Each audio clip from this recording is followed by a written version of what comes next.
all know what I'm talking about. He didn't acknowledge me. He just sat there sobbing. He was listless. He had given everything he had to try to win that game. And looking around, so did all the other players on the team.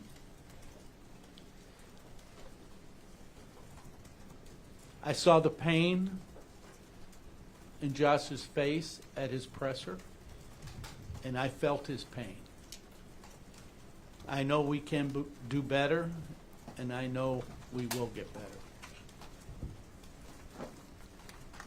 I want to express my confidence in the guy sitting next to me, Brandon Beane, and the job he has done in resurrecting this franchise. I'm not going to sit here and defend everything that we have done as a franchise, but the bottom line is we have attracted good people here. Brandon has brought in Joe Shane, who's now the GM in New York, Dan Morgan, the GM in Carolina,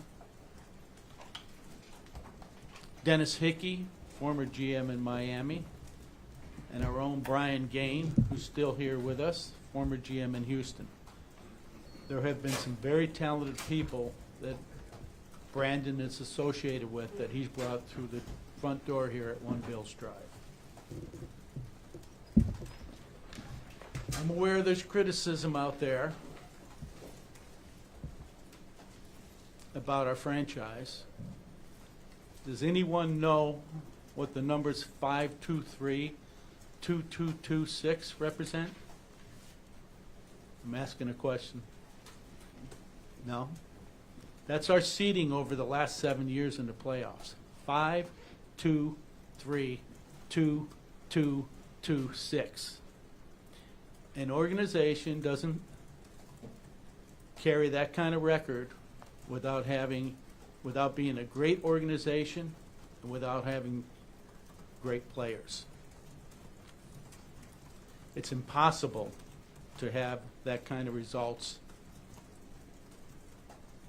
without having a good roster. I hear it from my counterparts at league meetings. A lot of them talk about the Bills organization and the success we've had through the years. Our roster is a direct reflection of the hard work that Brandon and our scouting staff has done through the years. One may complain over a deal, over a player, over a result, but the bottom line is success over a long period of time means we're doing something right. We are focused on bringing a Super Bowl to Buffalo. We have an MVP quarterback in Josh Allen. I'm looking forward to having a successful coaching search. I know this is a desirable job. Our phones are ringing, and we're going to begin that process. So I'm going to turn it over to Brandon. Thanks, Terry. I want to first off echo how Terry started this, thanking Sean and his family. Even before arriving here in Buffalo in 2017, Sean and I started our journey together, him as the D coordinator, me working my way up to assistant GM in Carolina. So that connection and that relationship, I know, factored into us building 9 seasons here, and a lot of accomplishments together, things that we always worked on, things to get better, but we always did it together.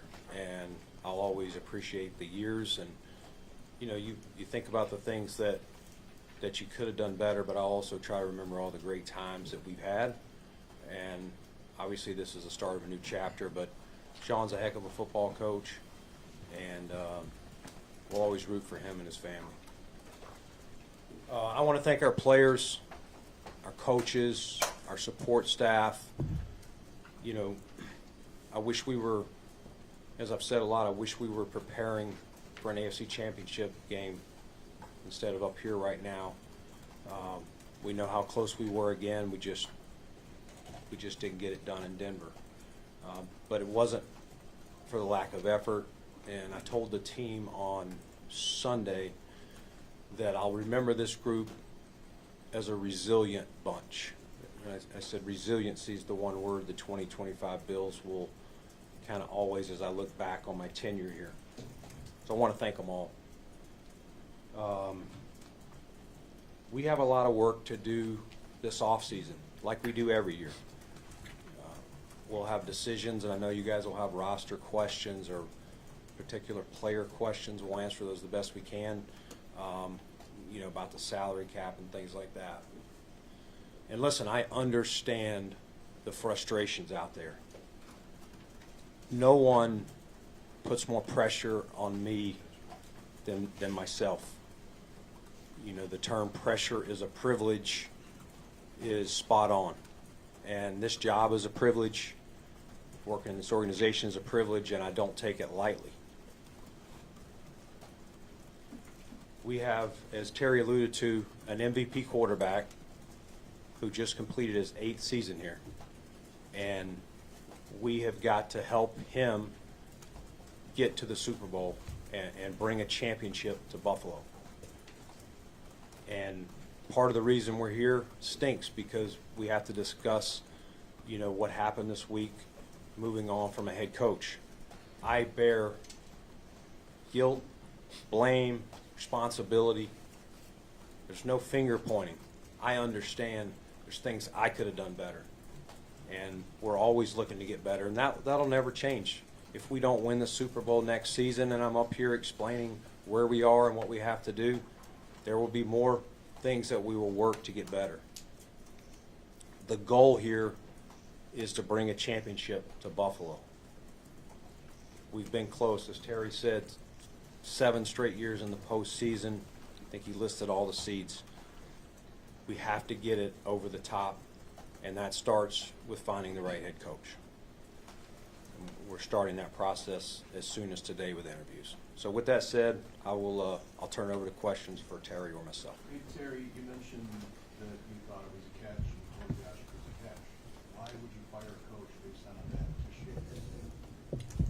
I did not fire a coach based on a bad officiating decision. Maybe I misread. If I can take you into that locker room, I felt like we hit the proverbial playoff wall year after year. 13 seconds, missed field goals, the catch. So I just sensed in that locker room, like, where do we go from here with what we have? And that was the basis for my decision. Terry, Brandon, there's a report out there that there was a meeting 5 weeks ago, and Sean expressed dissatisfaction with the roster. The report is that was part of what has led to this today. You're not being happy with his assessment. Either one of you gentlemen can answer that if that was. I don't know where that came from, but we bet all the time, you know, talk to Sean every day. Yeah, we talk about being dissatisfied with this, being happy with that, and whatnot, but we communicate it all the time, and I don't know where that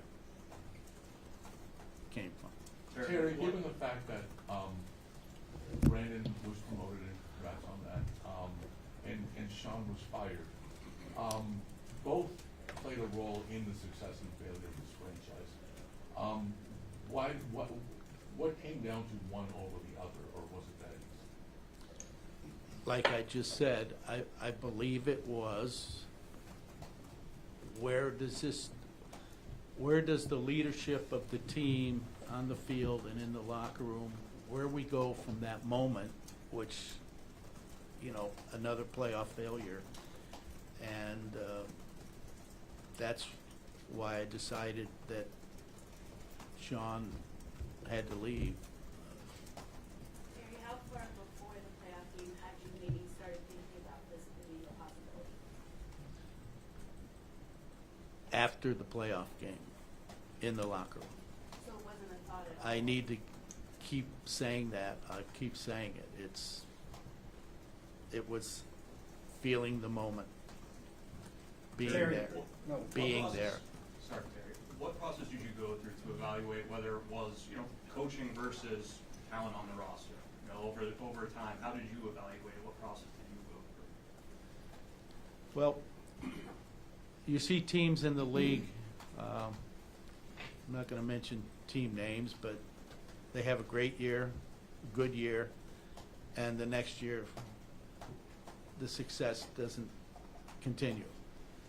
Like I say, you don't get in the playoffs 7 straight years in this National Football League where there are very few blowouts and dozens and dozens of close games every year. You don't get there without having talent and a great organization, and Brandon and his staff have brought in regularly players that, look at the injuries we had this year. We're down guys on the practice squad contributing in big games. You don't do that without talent in the front office getting you there. Terry, when you look at what you, A big chunk of the fan base very frustrated with you specifically dating back to that interview you did on WGR 550. Thought it was very condescending. I think that a lot of people come out frustrated with you, particularly with your short-term competition. I think a lot of the feedback that you regret that. Do you think in hindsight, maybe not only the host but the fan base is kind of right about that stuff? It's a long, probably answer for you, Matt. Listen, I'm a passionate person. I don't think that's new on anybody. And do I regret that? Probably the biggest regret is I probably put pressure on the wide receiver group when I reacted in that way because I felt like they were being picked on unfairly. And if you remember, not trying to rehash what happened, but I was going, man, we had, the number 2 scoring offense, and we were just, we had some tweaks there. It wasn't the exact same group, but it was a similar group that we thought, an addition here or there. Even when I did that interview, I knew we were adding Elijah Moore later that day. And so it was probably more of a reaction to, we just had a draft of defensive guys that we thought could help this team get over the top, and it was more in the defense of that group. Do I regret how it's turned out? Sure. It was not meant to be condescending. It was me having a little bit of too much passion, I guess, if you want to say, hey, I shouldn't have done that at the end of the day. It wasn't. I had nothing against those hosts. I think I did another interview with those guys. I've done them before. I did it at training camp when the next opportunity was. So it wasn't anything personal or anything like that. It was just more coming to the defense of our players because I felt like they were being picked on and they couldn't defend themselves at that point. Brandon, to further that, though, the wide receiver position has been an issue with this team, and a lot of people out there believe you have failed in the free agent market, and then obviously with the Keon Coleman signing, which hasn't worked out. How do you answer the fact that you have not given Josh a good enough wide receiver thus far? Yeah, Can I interrupt? I'll address the Keon situation. The coaching staff pushed to draft Keon. I'm not saying Brandon wouldn't have drafted him, but he wasn't his next choice.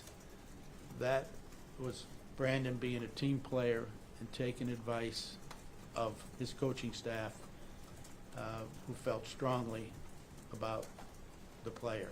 And, you know, he's taken, for some reason, heat over it and not saying a word about it, but I'm here to tell you the true story.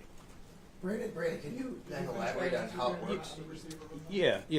At the end of the day, Sal, some of it is the evolution of how you build your roster. If you look back to, let's go to the 2020, 2021, those before we paid Josh, okay, we made the move for Stephon Diggs, obviously paid him, Cole Beasley, John Brown, Emmanuel Sanders, drafted Gabe Davis. We were in a lot of 10 personnel. The game changes, it evolves. Some things don't change, but some things do. And so the league at that time was, and what our coaches asked for back when Brian Dable was here, was to spread things out, okay? We want to spread these guys out and get mismatches. Well, then defenses started saying, okay, we're going to get smaller and more athletic, so we're going to bring things in. You've seen the last couple of years, we've been in with more tight ends on the field, running the ball more. So there's just different iterations of how you score points. And you have to, when you're paying Josh what you're paying him now versus what you were paying him in 2020, 2021, 2022, you got to make some sacrifices. And where we pick, we're not picking at the top, okay? When you say free agency, like, I'm not sure what players that we could have acquired, you know, that I've got to be able to afford them, okay? So you're making selections. The number one thing I always want to do with Josh Allen is protect him, okay? We've had an O-line that's gotten better and better, that also helped us have a leading rusher this year.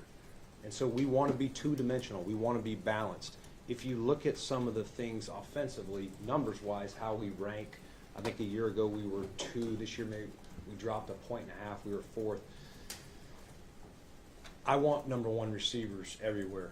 I do. But I also want to make sure, I mean, there's teams out there with number 1 receivers that haven't made it as far as we do. Maybe because their O-line's not as good. Maybe because they made concessions on defense or other areas. You gotta kind of make some concessions. But I promise you, we're looking.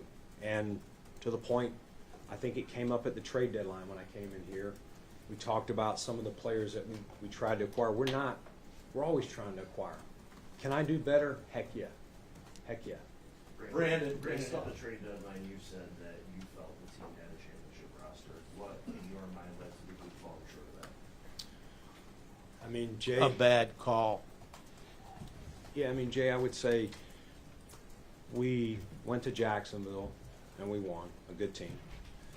And then we went to Denver, who was the 1 seed, and we obviously had turnovers in the game, but I would say we had every chance to win that game. And as I said earlier, not be playing here.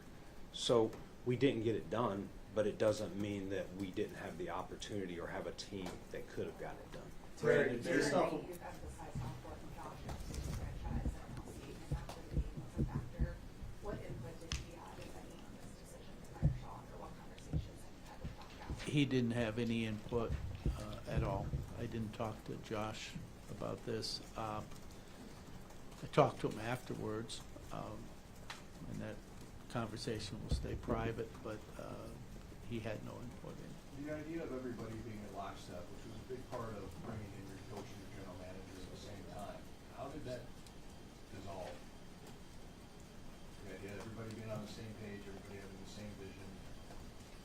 I don't think it dissolved, Tim. Like, I'm not, like, when you say it dissolved, what do you, like, are you saying an instance, or what do you mean? Just over time, how maybe you saw things differently. You know, you say you have different needs or different thoughts on drafting or direction of the team, or why the general manager gets a promotion when the head coach gets fired, despite having the same record. There's obviously a disconnect between those two things. Well, I would say when we acquired players, and this isn't changing going forward, Tim, whether it's a draft or free agency, the personnel department, we're not just saying, hey, we're taking this player, hey, we're signing this player. We share in those conversations. Now, sometimes a decision's got to be made, and sometimes I don't always sign the player that I think is the best, and sometimes I do, and maybe the coach doesn't. You have to make a decision. But the thing I would applaud what Sean and I have had here, this has been 9 seasons, not something like 2 or 3. This has been 9 seasons that we did a lot of good things and brought in a lot of good players and a lot of good coaches and won a ton of football games. I think we've won 60-some% of our games, which is, which says there's been success. What Terry, has said was the proverbial playoff wall. So I don't think that's anything dissolved. I think that was the decision he made. We were still communicating through last draft, through last off season. It was a heavy defensive draft. And Sean was very involved, and his coaches in the selections that we were making and getting the guys on the field and develop them. So I don't think it got to a point where we were signing or drafting players, out of alignment. If I can clarify too. 'Cause Tim, yeah. you can't, I wouldn't use the word dissolve. We all debate and argue with each other in any organization. We're talking about a football team here. Everybody has their input, and not everyone agrees on everything you do inside that organization. That doesn't mean relationships dissolve. It's just, to me, it's healthy. You foster debate. I disagree with you. Like, this guy's told me to F off a couple times, trust me. And I strongly disagreed with some pretty good players that he's drafted. I'm not mentioning names. But it doesn't dissolve the relationship. It's just the way we operate. What is the new structure of, if you're now the president of football operations and the general manager, what was it like before as far as who reports to whom when you hire a new head coach, how that will work going forward? Yeah, we have a group of us that are going to work together to hire the head coach. It'll be Terry, myself, Pete, Brian Gaine, Terrence Gray, both of our assistant GMs, and Laura Pegula, and Josh will have some involvement as well. Brandon or Terry, when you make a coaching decision, I think there might be a sentiment that they must have somebody in mind. That is why they are moving on. I understand you were going through a search, but is there a front runner? Is there somebody you were targeting, or is this completely an open search? No decisions made yet? It's 100% an open search. We're still sorting through the names. We're vetting names mapped. I think Derek was telling me before we came down, some of the guys were leaked out that are coming in, but the list is not final, and there's still 4 teams playing too that could have some candidates. By the rule, we can't interview any of those until their seasons are complete. But yeah, it's an open process. There is no front runner, old, young, former coach, first time coach. We're opening every door. We got to find the right guy for this team to help get us over the hump. Terry, when you look at the coaching situation, you said they've hit a wall. But with Sean, you guys have been in that position each year, close. Is it a risk to make a change now? And isn't there going to be high pressure on the next coach coming in because you have been this close to this point? There is definitely risk. We've got to make the best decision. So that's a fact. And what was the rest? Pressure on the new coach coming in because you've already established where you have been for 7 straight years. I can tell you this, there's desire. I don't know about pressure right now, but there's a lot of people that want to look at taking this job. There's a lot of interest. Is it Super Bowl or bust because in No. 2026? No. We can't say that to somebody coming in. We're making a change, and it's do your best job. Hey, Brandon, how would you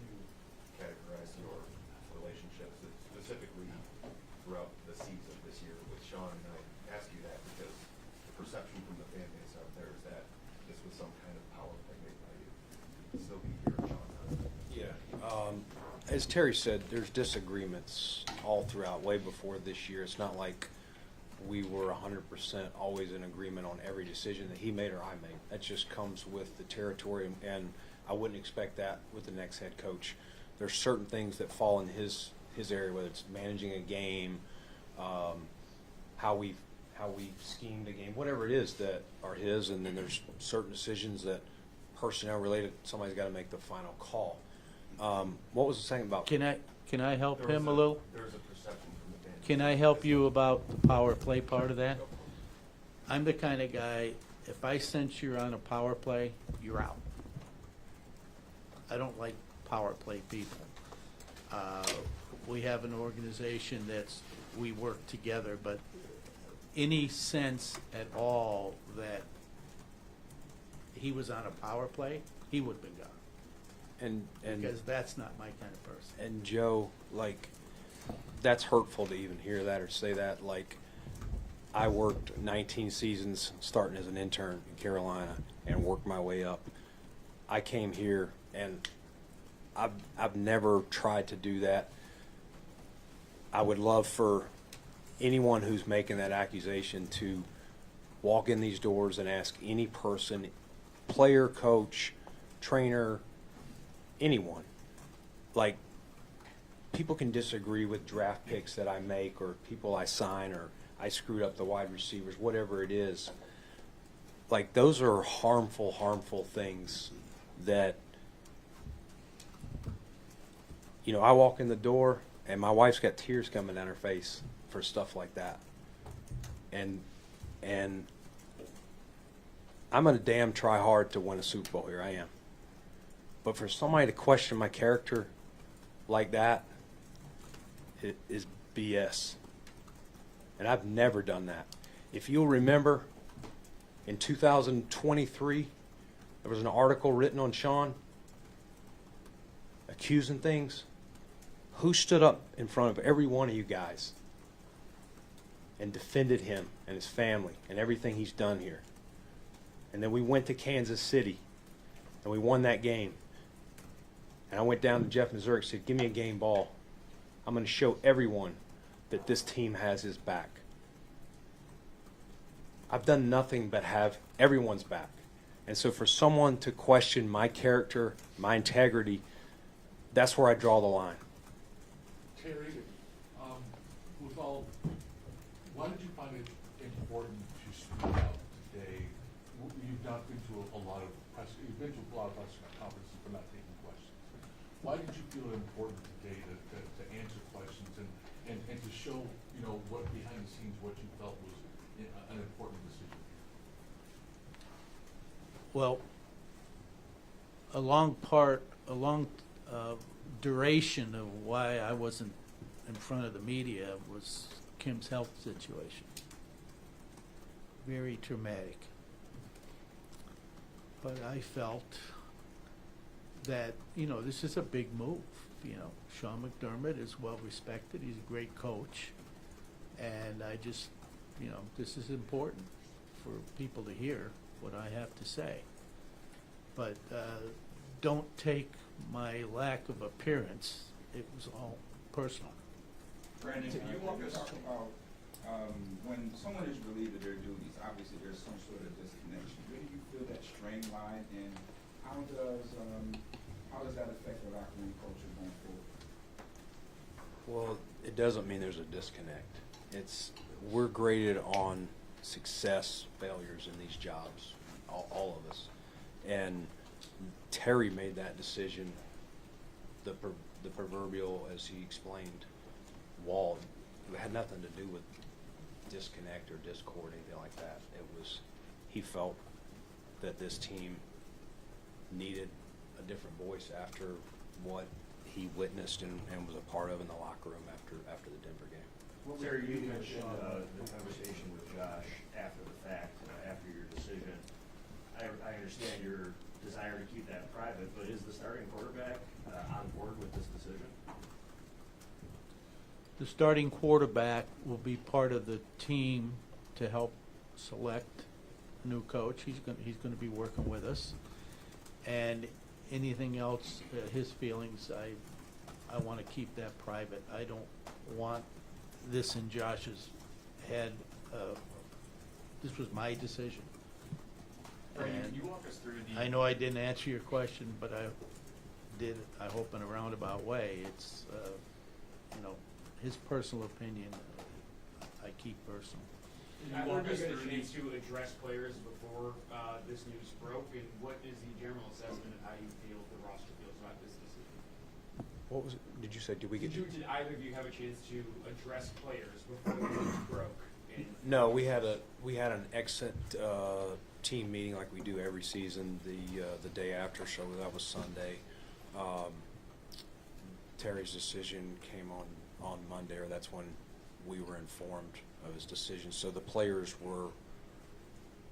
had already left so they first found out possibly through the media. Through the media. Yeah. Brandon, can you walk us through the decision to claim Darius Slay, the fallout from that? Obviously, it was a roster move that impacted your depth and was talked about quite a bit ever since. Yeah, I mean, we're always, Sean and I always talked about areas of concern where we're deeper as the season goes along. You obviously face injuries, and at that point in the season, Dorian Strong was out. Maxwell had come back, but we're still kind of working him in there, and you're going, all right, if Trey or CB or one of those guys goes down, the next guy is Jamarcus. We think Darius Slay, with his history, his pedigree, would be a good guy. We're trending towards the playoffs here. And so we talked about it. And Sean and his coaches watched him. We talked about, the pros and cons to doing it. And we ultimately decided to do it. And I always remind the coaches, you have, hey, hopefully we can get Jamarcus back on practice squad, which we had hoped that we could. But anytime you release a player, you have to assume one of 31 can claim him. Now, when we claimed Darius Slay, we had no idea that he had the intent to only play for one team. And when the way the rules work, listen, I would have loved when I found that out to push him back and say, all right, we're unaware of that. Give us Jamarcus back so that we don't lose both. But that's not the way the rules work. And so Houston put a claim in, and we decided once we learned about what Darius' situation was to bring in Darnell Savage, who was released a couple days later. And we ended up needing safety depth. So,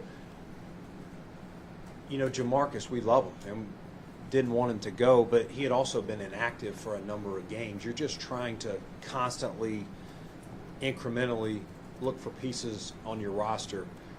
A very weird thing that happened, but that was not done rogue, let's just say. Terry, all the way back to Terry's comment about Keon Coleman, it sounded like maybe that was a pick that you were talked into, if you will. Going forward, there's going to be a new relationship with the head coach. Is there going to be a little more autonomy when it comes to drafting on your part? Josh, I believe in collaboration. I do, and I want to find in our personnel staff. It's not just me.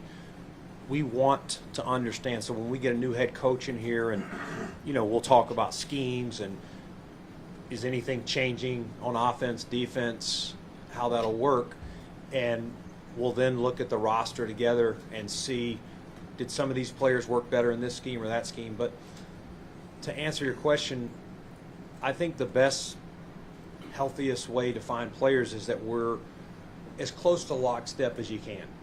Not me only signing or taking players that the coaches think work, or only what the personnel guys think. It's consensus building. And I've been around that a number of years and have seen it successful. But a decision has to be made. And at the end of the day, I still own the decision, right or wrong, of Keon Coleman. Keon has been here 2 years. He's a young guy. I still believe in him. okay? There are other decisions that have been made that maybe coaches weren't as high on. You're never always going to be, we always see the player as coaches or personnel. Even personnel guys, sometimes I'm arguing with a scout or vice versa, and they convince me that they have it in the right order, and I don't. And I think if you asked our college scouts or our pro scouts, we get into, as Terry said, we get into some healthy, heated debates. He sits in a good number of our draft meetings, in some in February, but all of them in April.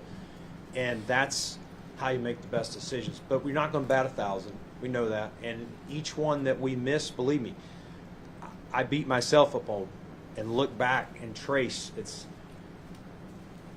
how did we come to the consensus of this player? What was the risk?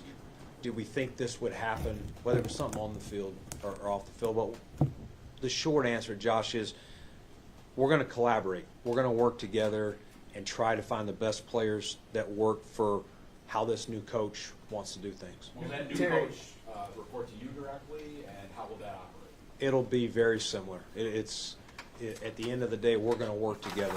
It's a marriage, the same as Sean and I.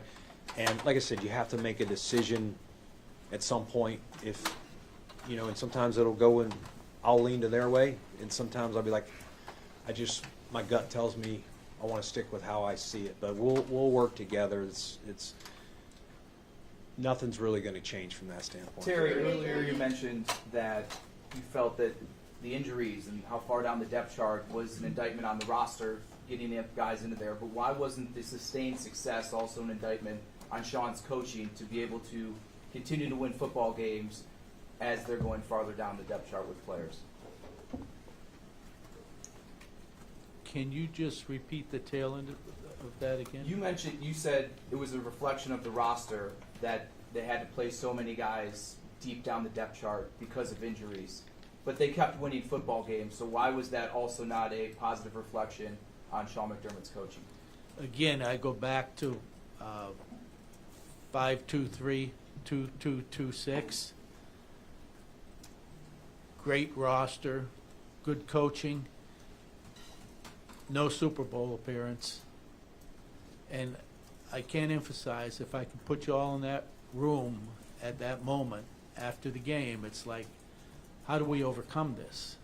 It's been one year after another. And that, it was the sense of how do we overcome this? And I just couldn't see us doing that with Sean. Terry. That's why I relieved him. Terry, with Sean. It's not an easy decision, trust me, with that success. But what is success? Is success being in the playoffs 7 years in a row with no Super Bowl appearance? Terry, with Yeah. Brandon and Sean's success and failures both so intertwined and together, how were you able to distill that Brandon deserves this promotion while Sean is fired? That was my decision. I could be wrong, How much? but it was success with the players.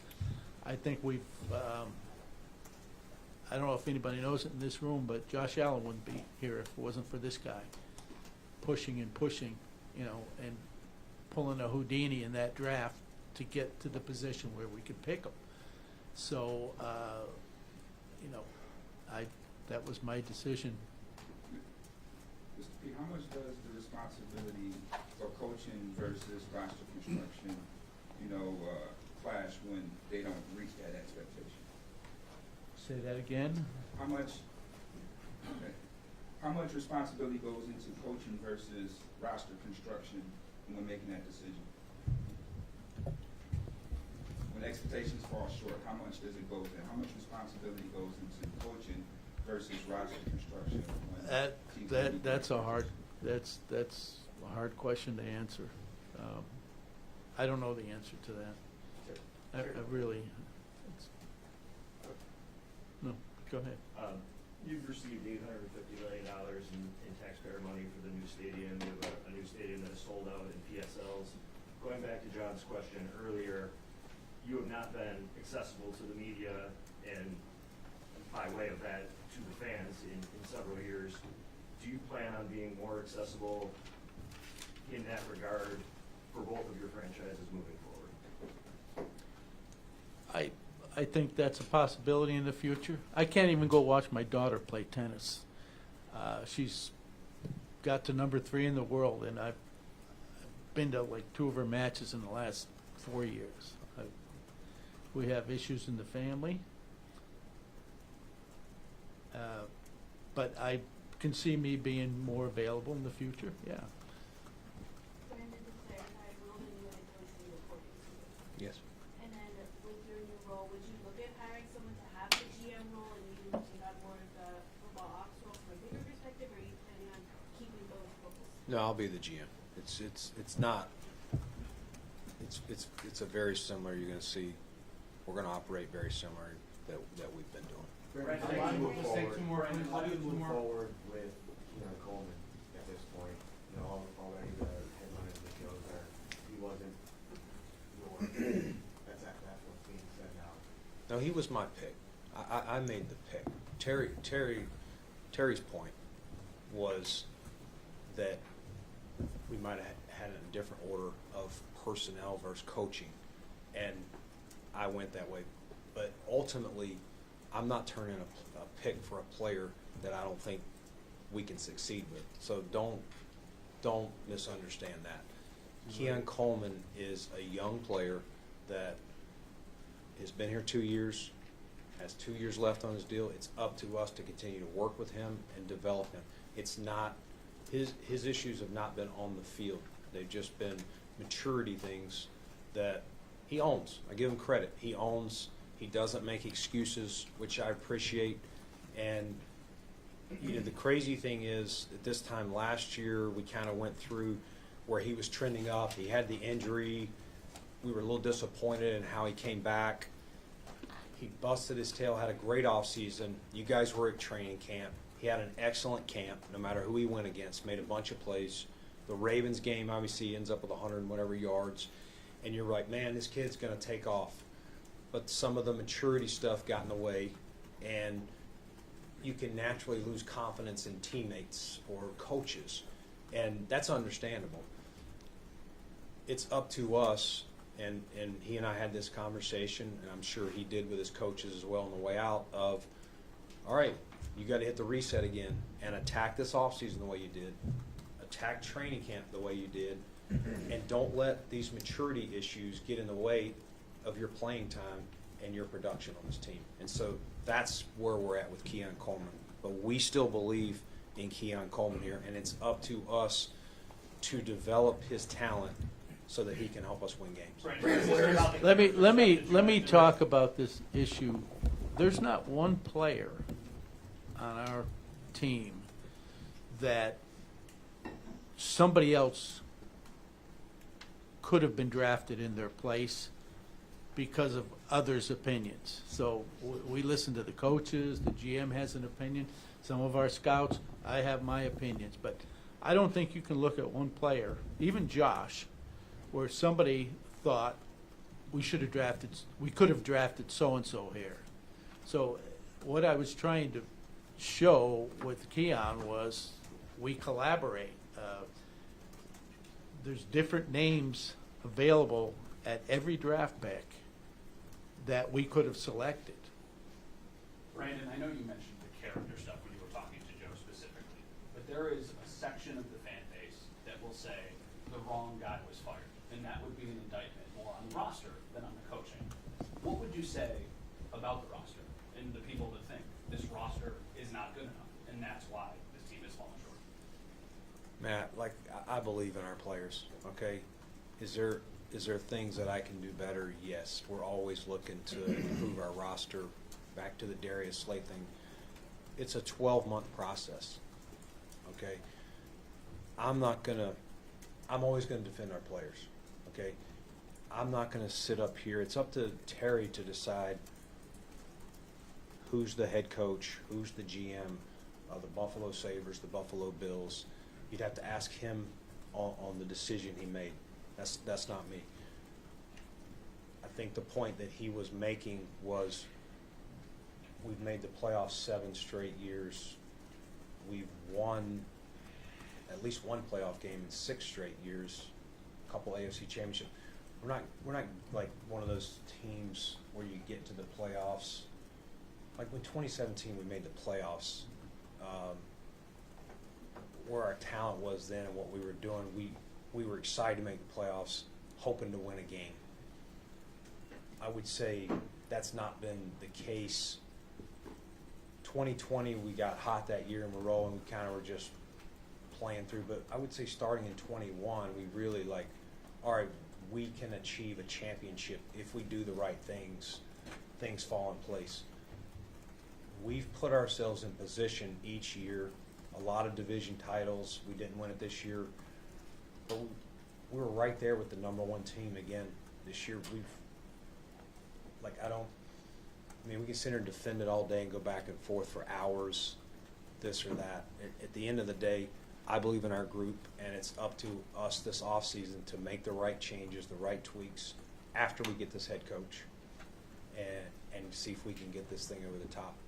Any issues we have, put it on my shoulders. I own it all. Brandon, where's Josh? Where's Josh's health right now? After everything, is there anything notable that Josh has to have done? Where's his health right now? He could have to have something done to his foot potentially here soon, but it would not impact like OTA stuff. He would if he does. What do you think this team could have done better this year to get to a Super Bowl? I mean, we were right there. We just didn't win the game. We were right there. Terry, the number of players, with all the free agents that you have, age on the roster too, the guys that you brought back, nice job for you, but I'll say the team for age. Would you consider this, given where New England has gone now too, is this in any way a rebuild? Not a rebuild to tear it down, but a sizable rebuild, where this roster is gonna turn over maybe more than it has in the last couple of years? Good question. I think some of that is gonna. I mean, obviously, some of it's going to be dictated by salary cap and guys are free agents, so they'll have opportunities to see what their value is and what we can afford within the cap. We'll still have to get under the cap before time, so we'll have to get those moves made. But part of the roster will be when we get this coach. Like, does any style change? Like, just for example, do we hire a defensive guy that wants to run a 3-4? That could change some personnel things. Do we want to do something different on offense? So all of those decisions will weigh in on, we've run more of a gap scheme type run system. Does someone want more of a zone scheme, more of an athletic, lighter lineman? I'm not saying we're leaning in it, but those are conversations that we'll have with these candidates, and once one's selected, that'll be the next thing is diving in with him and his staff and assessing the current players and the current free agents and deciding who fits best.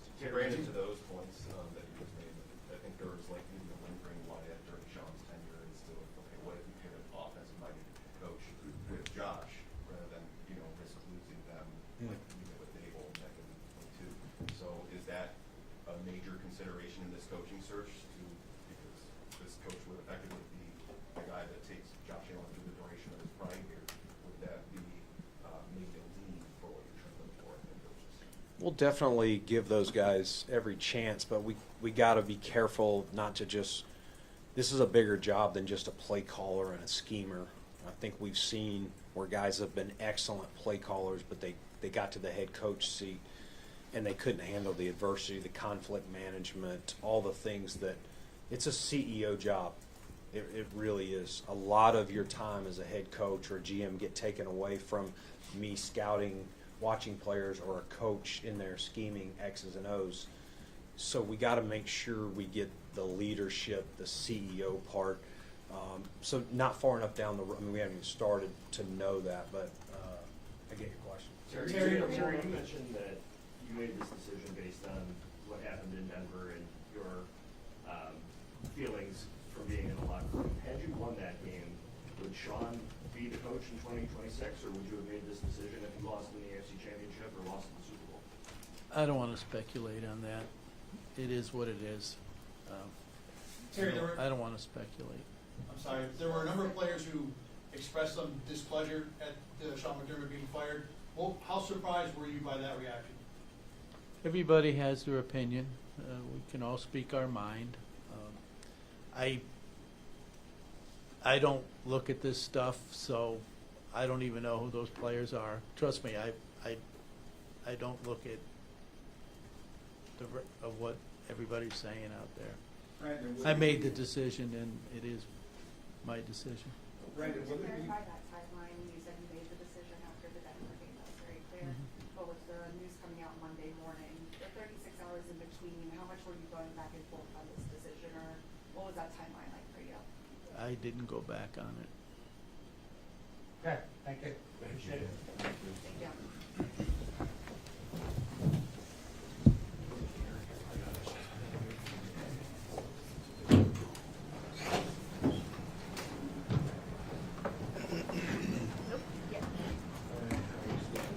Are we getting fed today? Oh. Well, you always have last question.